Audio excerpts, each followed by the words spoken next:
자, 이제 우리 하나님 앞에 신앙 고백과 함께 기도로 나아가겠습니다.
우리 왕이여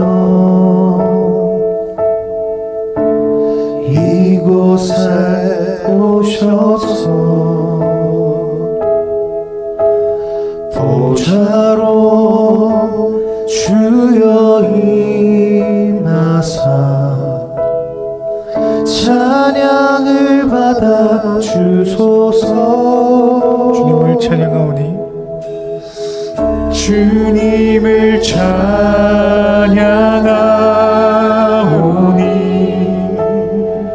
주님을 경배하오니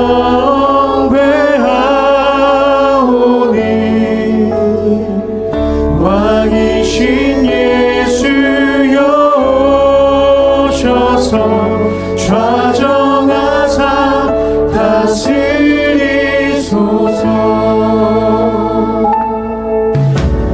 예수 우리 왕이여 이곳에 오소서.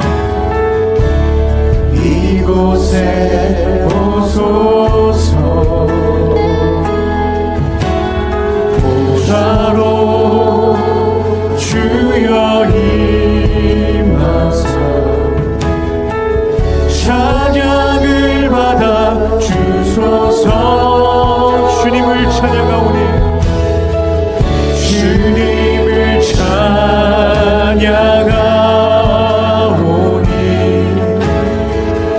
주님을 경배하오니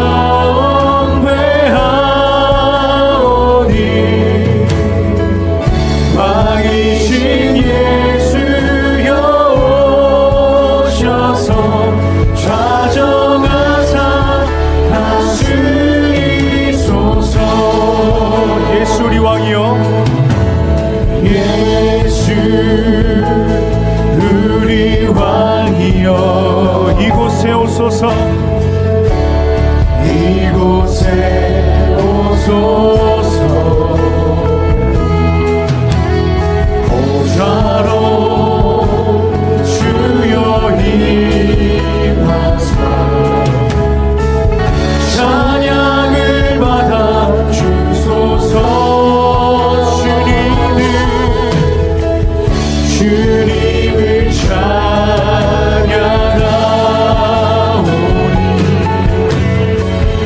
주님을 경배하오니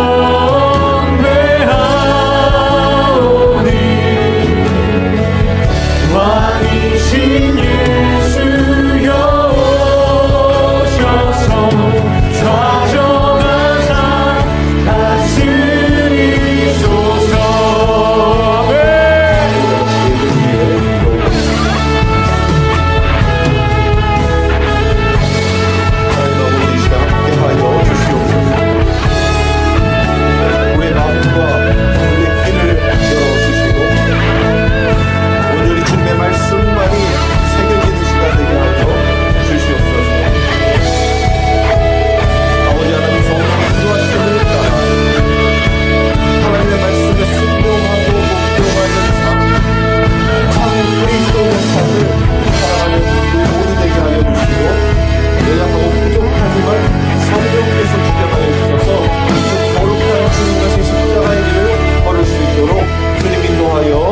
주시옵소서. 감사를 드리며 예수님의 이름으로 기도합니다. 아멘. 하나님의 말씀 보겠습니다. 하나님의 말씀은 마태복음 4장 3절에서 11절 말씀입니다. 마태복음 4장 3절에서 11절 말씀. 제가 8절에서 11절까지만 읽겠습니다.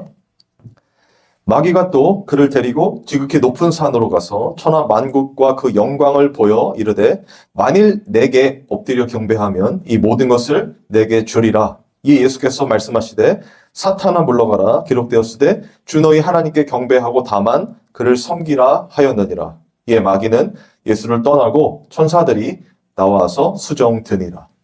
아멘. 기도하겠습니다.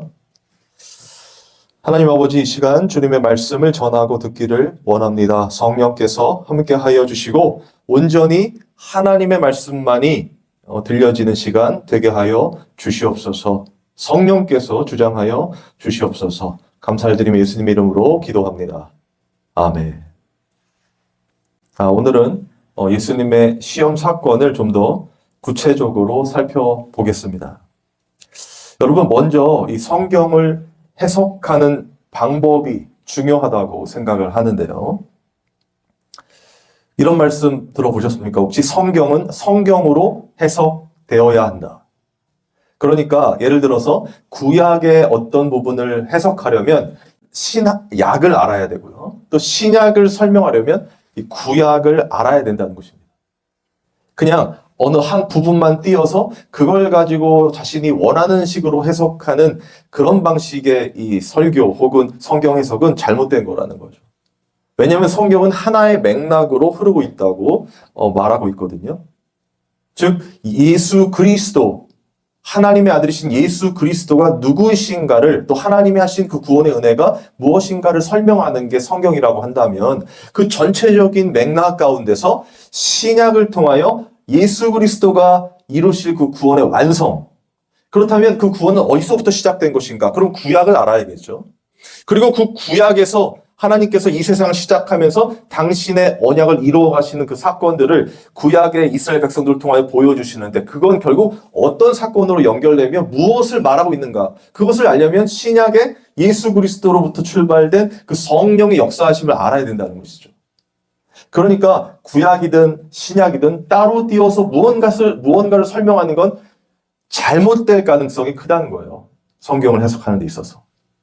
다 하나님의 말씀, 그 놀라우신 구원의 은혜 가운데, 구속사적인 맥락 가운데서 설명되어져야 하고, 그러므로 말미암아 나타나는 건 구약이 신약을, 신약이 구약을 설명하게 된다는 거예요.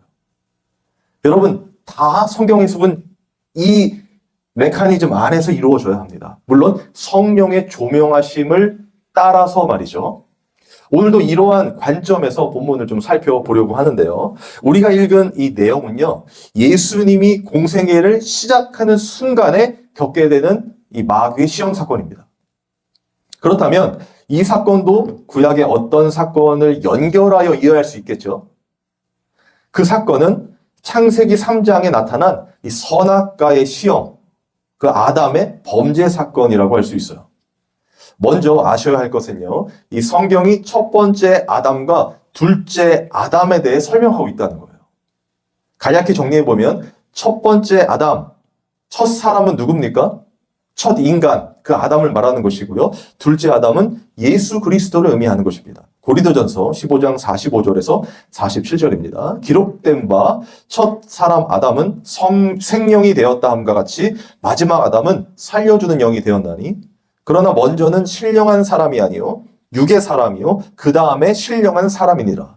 첫 사람은 땅에서 났으니 흙에 속한 자이거니와 둘째 사람은 하늘에서 나셨느니라. 여기서 보면 명확하게 이 첫 아담과 둘째 아담을 구분지어 놓고 있습니다. 이 첫 아담은 누구죠?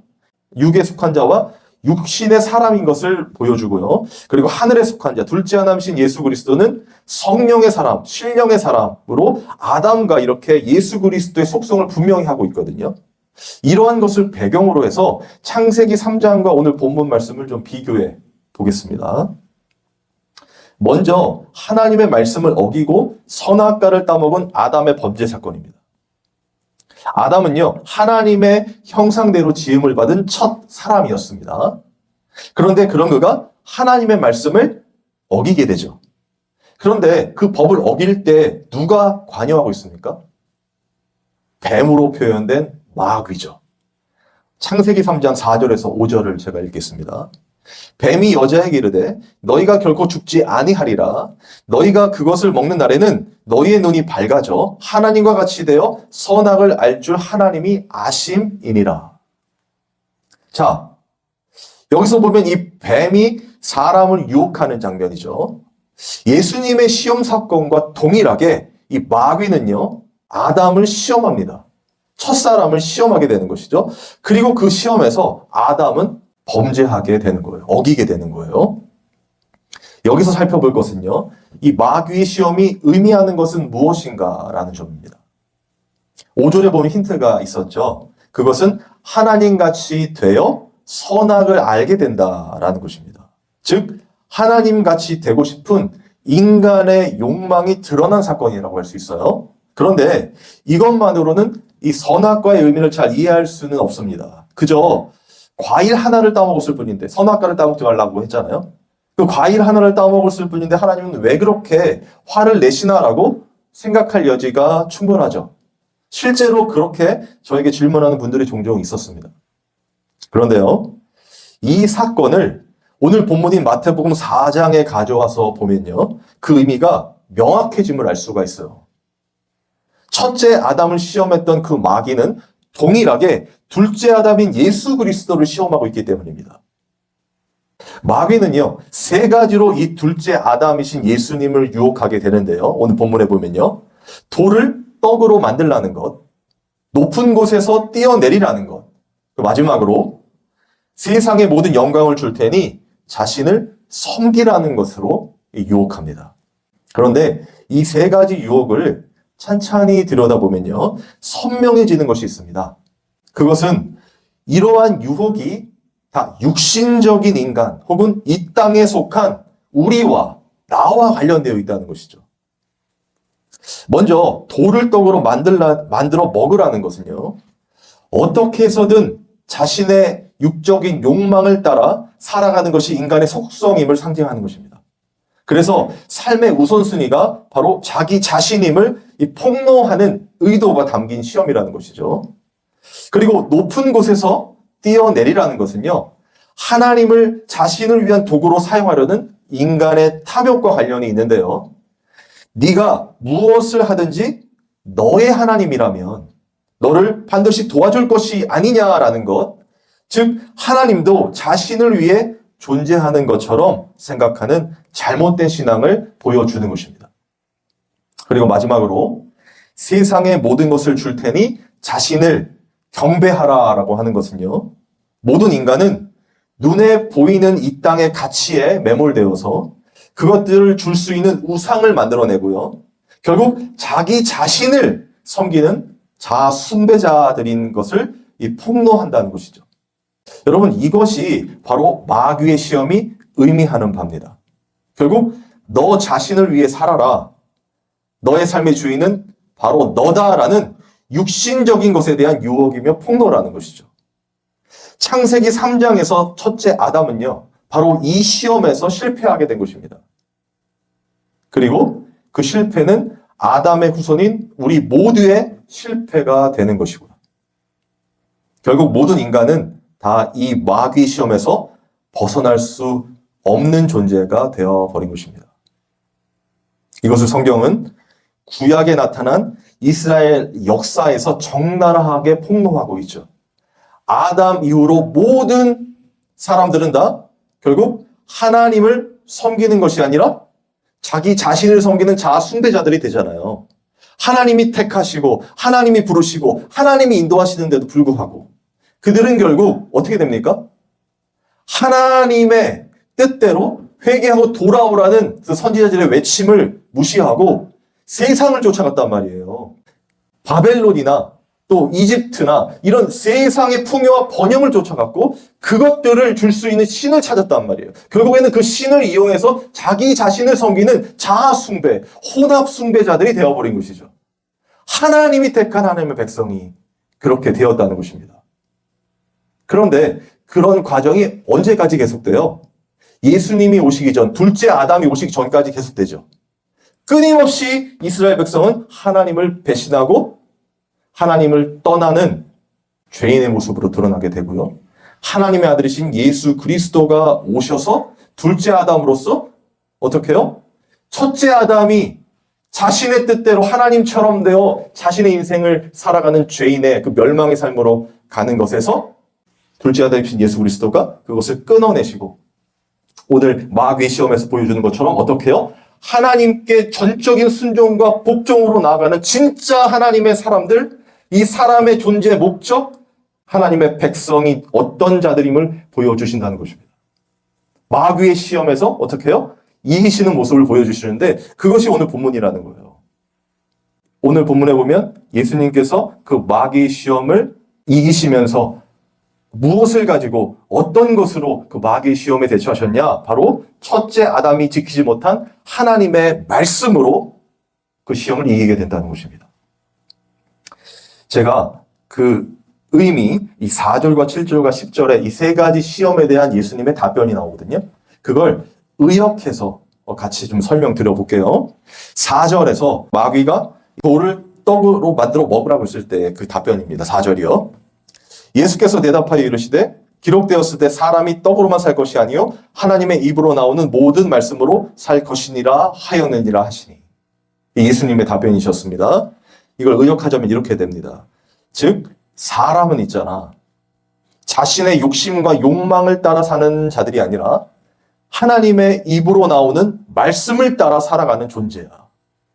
또 7절에 보면요. 예수께서 이르시되 또 기록되었을 때 주 너희 하나님을 시험하지 말라 하였느니라 하시니. 이 말씀은 마귀가 예수님을 높은 곳을 올라가게 해서 거기서 뛰어내려라. 그러면 하나님이 천사를 통해서 널 보호해 줄 것이 아니냐라는 답변이셨거든요. 이걸 의역해보면 이렇습니다. 그러니까 사람은 자신의 뜻에 하나님을 맞추는 자들이 아니라 하나님의 뜻에 자신을 맞추는 존재야라는 것입니다. 또 10절에 이에 예수께서 말씀하시되 사탄아 물러가라 기록되었으되 주 너희 하나님께 경배하고 다만 그를 섬기라 하였느니라. 이것도 의역해보면 사람은 자신을 위해 세상에 어떤 것을 섬기는 존재가 아니라 오직 하나님만을 섬기고 경배하는 존재다라는 것을 말하는 것입니다. 여러분 이것이 예수님의 답변이셨습니다. 그 마귀의 시험에서 이기시는 하나님의 말씀으로 이기시는 예수님의 모습이죠. 이것을 다시 정리하면 이렇습니다. 잘 들어보세요. 우리 성도들은 자신의 욕망이 아니라 하나님의 말씀만을 따라 사는 존재들이야. 그리고 자신의 뜻에 하나님을 맞추는 것이 아니라 하나님의 뜻에 자신을 맞추는 존재이고 자신을 포함한 세상의 어떤 것을 섬기는 존재가 아니라 오직 하나님만을 섬기고 경배하는 사람들이야 라는 것입니다. 여러분 실제로 예수님께서는 이 마귀의 시험 이후에 이런 삶을 살게 되죠. 자신의 뜻대로 무엇인가를 한 적이 있으십니까? 자기를 위해, 예수님이 자신을 위해 무엇인가를 한 적이 있으십니까? 없습니다. 다 하나님의 뜻대로 그 말씀 따라 순종하는 삶을 사셨어요. 우리가 지난 시간에 배웠죠. 성령의 인도하심을 따라 그냥 순종하는 모습, 그 종의 모습을 보여주시는 것이라고. 이 마귀의 시험에서도 마찬가지죠. 그러나 첫째 아담은 그 첫 시험에서, 그 마귀의 시험에서 흔들렸죠. 그리고 하나님처럼 되고 싶은, 내 삶의 주인이 나라는 것을 드러내고 싶은 그 욕망을 보여줬단 말이에요. 그러나 둘째 아담이신 예수 그리스도는 하나님의 말씀에 완전히 순종하는 그 종의 모습, 그 십자가의 삶을 이 첫 번째 시험에서 보여주시는 것입니다. 말씀으로 폭로하시는 거죠. 그리고 자신이 그 삶을 살아가기 시작한 겁니다. 예수님의 삶 전체가 그래서 늘 하나님께 순종하고 복종하는 그 말씀을 따라 살아가는 자의 모습이었다는 것이죠. 오직 하나님의 말씀과 그 언약을 이루시는데 모든 것을 쏟아내는 참 성도의 삶을 예수님께서는 살아내신 것입니다. 우리가 살아가야 할 그 삶을 그저 하나님의 말씀에만 순종하는 이 종으로서 말입니다. 첫째 아담이 실패한 그 언약을 둘째 아담이신 우리 예수님께서 이루셨습니다. 그리고 그 의의를 우리 성도들에게 덧입혀 주신 것입니다. 그래서 지금 우리가 이렇게 주의 보좌 앞으로 담대히 나올 수 있는 근거가 되는 것이고 하나님을 우리 삶의 주인으로 섬기는 그 찬란한 성도의 실존을 살게 되었다는 것입니다. 여러분, 이것이 오늘 본문이 말하고 있는 이 기독교의 본질입니다. 하나님의 뜻대로 순종하는 삶과 내 뜻대로 하나님을 이용하려는 사람, 그 존재. 사실 우리는 이 모든 멸망이라고 한번 설명드렸는데 멸망의 삶을 살아갈 수밖에 없어요. 그런데 예수님께서 완전한 인간으로서 둘째 아담으로서 그 모든 우리의 죄를 다 담당하시고 십자가에 죽으시잖아요. 그런데 그 삶이 그 십자가의 한 순간이 아니라 이 땅에서 이 땅에 오셔서 그 십자가에 죽으시기까지 전 과정이 다 십자가란 말이에요. 대속의 과정이란 말이에요. 우리가 할 수 없는, 말씀을 지킬 수 없는, 그 율법을 지킬 수 없는 죄인된 우리를 구원하시기 원하셔서 온전히 하나님의 순종과 복종의 삶으로 그 완벽한 하나님의 형상의 회복의 삶을 보여주신 거라는 것이죠. 그러므로 말미암아 그 예수님이 십자가가 더욱더 하나님의 사랑의 완성을 보여주는 것이고, 하나님의 백성이 어떻게 이 땅을 살아가야 하는지를 그 과정을 설명하고 있다는 것입니다. 오늘 본문은 그 시작이에요. 예수님의 시험이, 이 마귀에게 시험을 당하는 이 모습 자체가. 그러니까 구약에서의 그 이룰 수 없었던, 율법이 할 수 없었던 그 구원을 예수 그리스도의 은혜로서, 그 은혜로서 구원을 이루어가는 그 언약의 완성. 이것이 바로 오늘 본문이 말하고 있는 핵심이라는 것입니다. 예수님의 십자가의 삶. 그러니까 오늘 예수님이 하신 이 마귀의 시험, 이 세 가지 시험의 답변들은요, 하나님의 말씀이기도 하지만 예수님이 그렇게 살아가실 십자가를 설명하는 거예요. 그리고 우리 성도들이 살아갈 이 성도의 신앙생활이기도 합니다.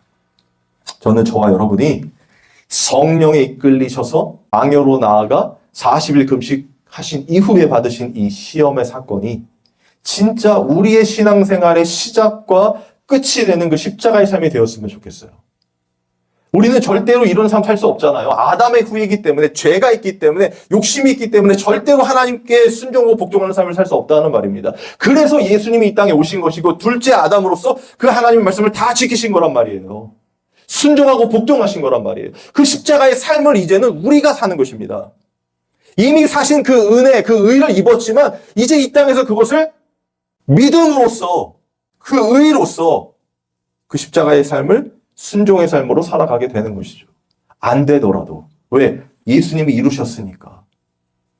나는 안 되지만 내 안에 성령께서 우리를 이끄실 때 끊임없이 우리의 죄를 폭로하게 되겠죠. 우리가 할 수 없음을 보여주시겠죠. 그러나 그럼에도 불구하고 나 같은 죄인을 구원해 주신 우리 예수 그리스도, 그분만을 의지하여 다시 연약한 무릎을 세우고 다시 하나님의 그 거룩한 십자가의 삶을 살아간다는 것입니다. 누가요? 하나님의 백성, 이 예수님 안에 있는 자들이에요. 그러므로 저와 여러분이 기뻐할 수 있기를 바랍니다. 예수님이 이루신 이 은혜를 우리를 덧입혀 주셨다는 거예요. 우리는 할 수 없는데.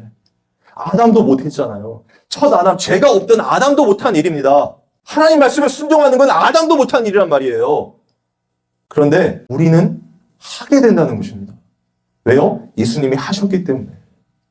그 예수님의 이 십자가의 은혜, 온전히 하나님만 경배하고 그분을 섬기는 삶, 여러분 그것이 가장 그 기쁨이며 만족임을 우리는 알기에, 깨닫기에 이렇게 하나님 앞에 또 예배드리며 또 묵묵히 주님이 주신 그 환경에서 하나님만을 의지하여 살아내는 것 아니겠습니까?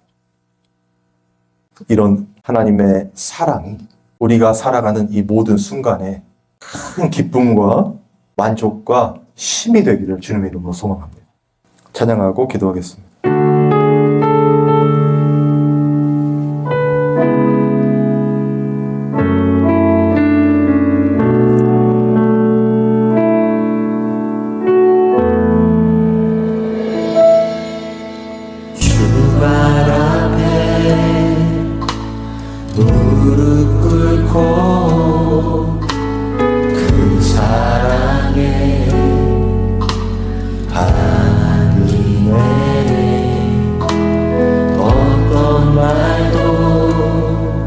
그 어떤 소리도 그 발 앞에서 잠잠해지네.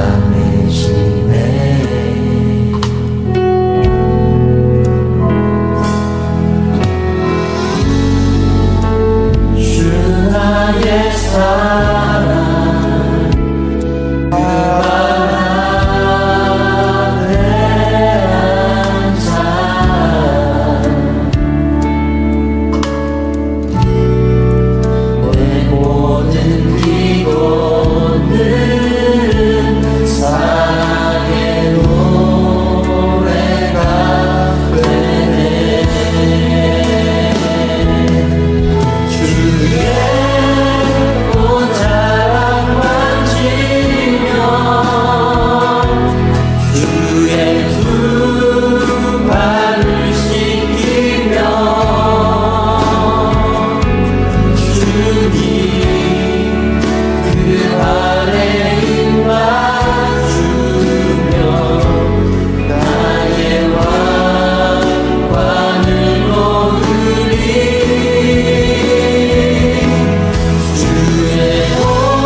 자녀로 주님의 말씀에만 순종하는 하나님 나라의 삶을 살아감을 깨닫고 기쁨으로 살아갈 수 있도록 주님 인도하여 주시옵소서. 하나님 아버지 감사합니다. 온전히 주님께서 이 땅을 하나님의 말씀으로 승리하여 사신 것처럼 이제 우리 성도들도 연약하고 부족하지만 주님께서 주시는 그 사랑과 은혜를 힘입어 주님이 가신 그 십자가의 길, 그 승리의 길 갈 수 있도록 주님 인도하여 주시옵소서. 하나님 아버지, 주님 앞에 귀한 예물을 드렸습니다. 유일한 예물 되신 예수님을 더욱 깊이 묵상하며 동행하는 우리 성도들 다 되도록 인도하여 주시고 어떠한 상황 가운데서도 하나님이 주시는 하늘의 복으로 채워주셔서 이 땅이 아니라 눈에 보이는 어떤 것이 아니라 눈에 보이지 않는 영원한 하나님의 나라를 바라보며 기쁨과 만족과 평안을 누리며 살아가는 우리 모두 성도들 다 되도록 주님 인도하여 주시옵소서. 우리 주 예수 그리스도의 은혜와 하나님의 사랑과 성령의 교통하심이 이 예배에 참여한 모든 성도들 위해 영원토록 함께 있을지어다. 아멘.